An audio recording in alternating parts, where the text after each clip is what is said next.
When you think of animatronics, you probably mainly think about the Walt Disney Company, or possibly even Chuck E. Cheese.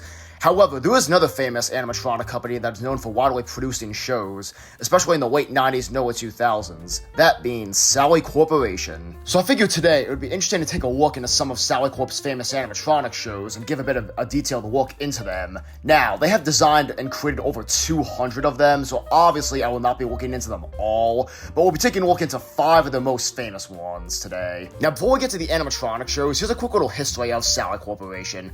The company was originally founded in 1977 in Jacksonville, Florida, by John Fox and John Holland, and was originally under the name Sally Industries until they changed it to Sally Corporation in 1992. They did also create dog rides alongside animatronic shows, because they later changed their name to Sally Dog Rides in 2019, which is what they're still known as to this day. Now that you know a bit of history about the company, let's get into the animatronic shows they produced.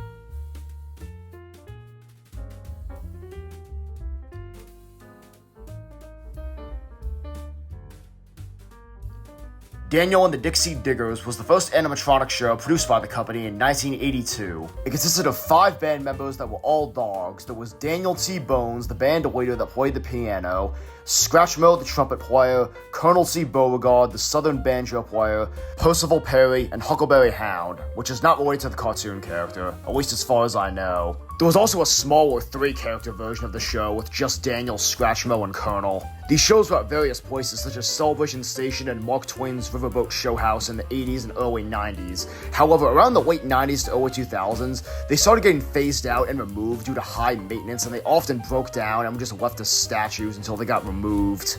And unfortunately, that happened to most of them. As of today, there's only 2 public operating shows left.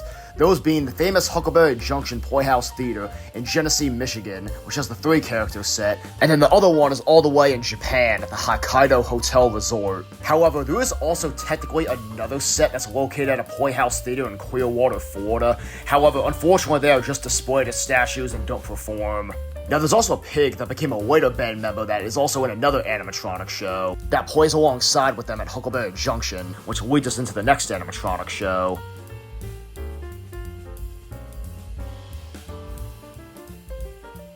Cross-Eyed Critters is an animatronic band located at the Cross-Eyed Critters Watering Hole in Nashville, Tennessee. This is one of SallyCorp's newer shows, as it was made in 2020 for the opening of the Cross-Eyed Critters Watering Hole. The band features the formerly mentioned Jethro P. Hogg, who is also at Huckleberry Junction as mentioned before alongside the Dixie Diggers, although he is in a slightly different outfit here as you can see. Then there's Ernie the Bear that plays bass, and then Ms. Bessie the keyboardist Fox. However, unlike most animatronic bands, this band actually does not sing, and instead, since this is a karaoke bar, they actually play backup for karaoke performers, as seen in this footage right here. And that's pretty much all there is on the Cross-Eyed Critters, as they're relatively new, so there isn't too much to say on them, but that's pretty much it. As of today, they're still at the Cross-Eyed Critters Watering Hole.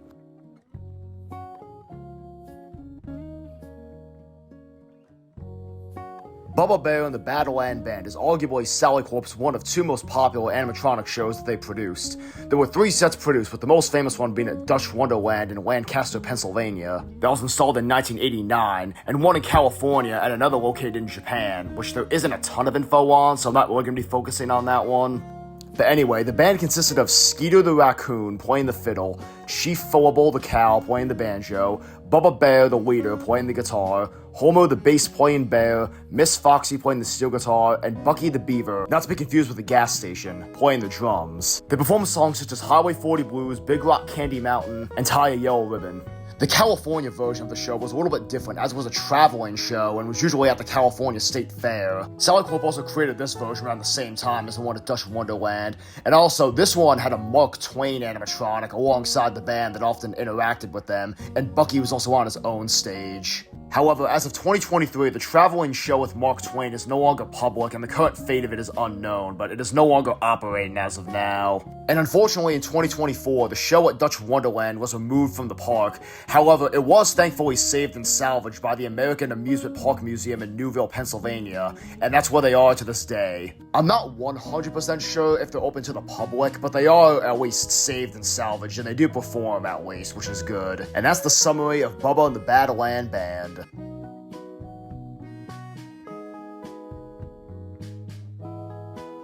Alright, now we have arguably the most interesting SallyCorp show, which is none other than Rocky and the Ramblin' Rascals, which is located at the Enchanted Forest Water Safari in Old Forge, New York. Now, they're obviously a CEC retrofit, you can tell that just by looking at them, it's pretty obvious, but they originally came from the Mattydale, New York store, which had a 2-stage. And the Mattydale Chuck E. Cheese closed in 1996, so after that, the Cyberamic show was set to the Enchanted Forest Water Safari. However, it's not clear what exact year they arrived at the Water Safari, but it was probably sometime around 1996 or 1997. However, the earliest footage of them online isn't from until 2007, so I'm not entirely sure.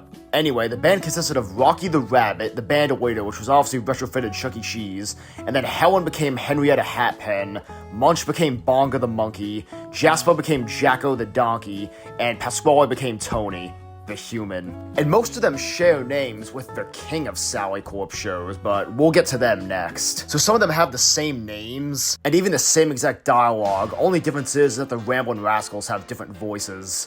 And also, they do have specialized parts where they do talk about the place, the water safari, so that is specialized for them, but other than that, the dialogue is relatively the same. Welcome to the Enchanted Forest Water Safari, New York's biggest and best water theme park. I sure hope everyone's having a great time. However, just by looking at the show, you may notice that the cosmetics aren't really the greatest quality, as pretty much most of the cosmetics are just spray painted on, especially on Bonga and Jacko, as you can probably tell.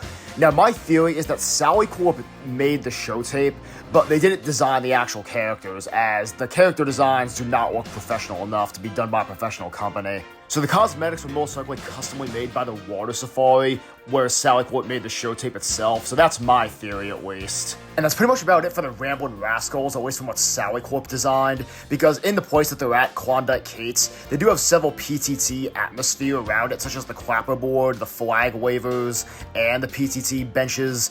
However, that wasn't designed by SallyCorp, obviously, so that's pretty much all SallyCorp contributed to the Ramblin' Rascals, because as of today, they're still at Klondike Kate's performing. Now we get to the last SallyCorp show that we're looking into today, and it is without a doubt the best, which is why I saved it for last.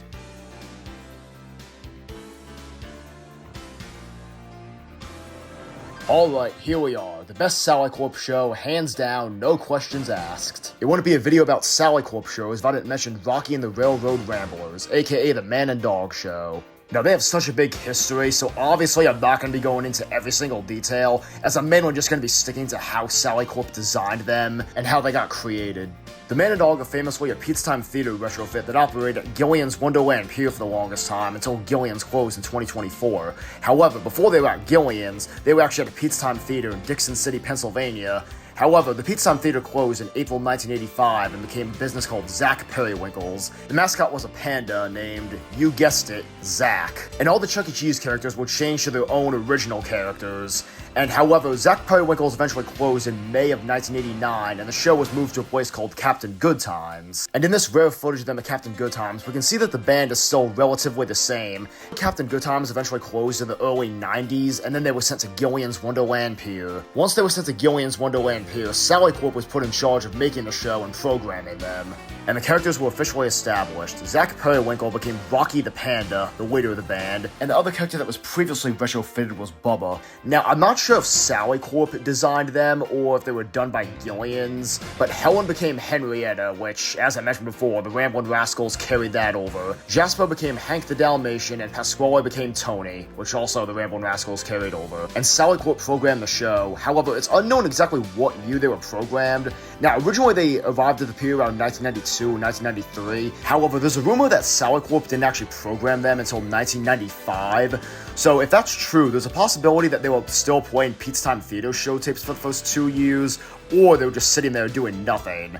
There's a lot of rumors floating around, but sometime around then, SallyCorp did program them, and they officially had a show. And SallyCorp did specifically make the show for Gillian's, because throughout the show, they referenced the place and mentioned various rides and other things.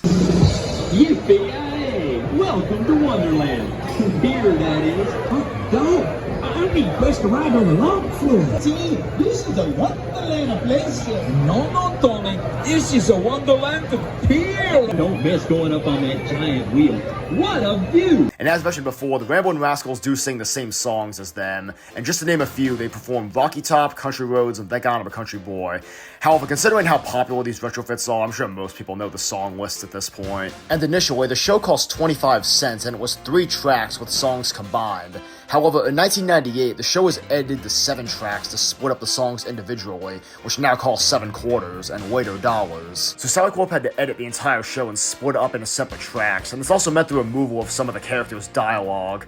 However, this was thankfully restored by longtime employee Andrew Boylan. And that's pretty much all SallyCorp contributed to the Man and Dog. That's how they were created, and that's how they created the show tapes. And as of today, the Man and Dog are still performing strong and live on at the Promenade Food Court on the same boardwalk as Gillian's. And with that said, that is the summary of some of SallyCorp's most famous shows. Hope you guys enjoyed this video. I thought it'd be interesting to take a look into some of the animatronic shows SallyCorp has created over the years. But yeah, hope you guys enjoyed this video, and I'll see you guys in the next one.